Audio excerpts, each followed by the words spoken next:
ಪ್ರಿಯಹಿತಗಳನ್ವೇಷೆ ಇಂ ಕರ್ಮ ಪರಿಪೋಷೆ ಕ್ರಿಯೆಯ ಪಾರಂಪರ್ಯ ಜನ್ಮಾಂತರೀಯ ನಿಯತವಿಂತು ಜಗತ್ಪ್ರವರ್ಧನೆಗೆ ನರತೃಷ್ಣೆ ಜಯಪೂರ್ಣವೆಂದದಕ್ಕೆ ಮಂಕುತಿಮ್ಮ. ಪ್ರಪಂಚದಲ್ಲಿ 84 ಲಕ್ಷ ಜೀವರಾಶಿಗಳನ್ನು ಭಗವಂತ ಸೃಷ್ಟಿ ಮಾಡಿದ್ದಾನೆ. ಅದರಲ್ಲಿ ಈ ಜಗತ್ತನ್ನು ಒಂದು ಒಳ್ಳೆಯ ಜಾಗವನ್ನಾಗಿ ಪರಿವರ್ತನೆ ಮಾಡುವಂಥ ಅವಕಾಶ ಸಿಕ್ಕಿರೋದು ಮನುಷ್ಯನಿಗೆ ಮಾತ್ರ. ಅದು ಹೇಗೆ ಸಿಕ್ಕಿದೆ ಅಂತಂದರೆ, ಮನುಷ್ಯನಿಗಿರುವಂತಹ ಆಸೆಗಳಿಂದ. ಅವನಿಗೆ ಆಸೆಗಳು ಇವತ್ತು ನಿನ್ನೆ ಬಂದಿದ್ದಲ್ಲ, ಜನ್ಮಾಂತರವಾಗಿ ಒಂದು ಪ್ರಕ್ರಿಯೆಯಲ್ಲಿ ನಡ್ಕೊಂಡು ಬಂದಿದೆ.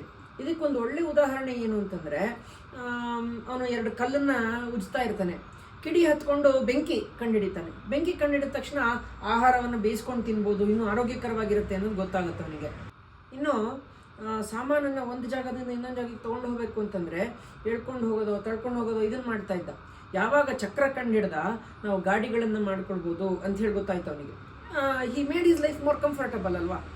ಹಾಗಾಗಿ ಈ ರೀತಿ ಒಂದು ಮಿತವಾದ ಆಸೆ ಅನ್ನೋದು ಮನುಷ್ಯನಿಗೆ ಯಾವಾಗಲೂ ಇರಬೇಕು. ಇದಕ್ಕೆ ಜಯ ಸಿಕ್ಬಿಟ್ರೆ, ಆಸೆಗಳೇ ಮುಗ್ದೋಯ್ತು ನಂದು ಅಂತ ಕೂತ್ಬಿಟ್ರೆ ಅವಾಗ ಹೊಸತನಕ್ಕೆ ಅವಕಾಶ ಇರೋದಿಲ್ಲ. ಹೊಸತನ ಇರಬೇಕು ಅಂತಂದರೆ ಈ ರೀತಿಯ ಮಿತವಾದ ಆಸೆ ಇರಲೇಬೇಕು. ಇದಕ್ಕೆ ಜಯ ಅನ್ನೋದು ಇದೆಯಾ, ಯಾವತ್ತಾದರೂ ಇದು ಮುಗಿಯತ್ತಾ ಅಂತ ಗುಂಡಪ್ಪನವ್ರು ಇಲ್ಲಿ ಕೇಳ್ತಾ ಇದ್ದಾರೆ. ಖಂಡಿತ ಇಲ್ಲ ಅಲ್ವಾ.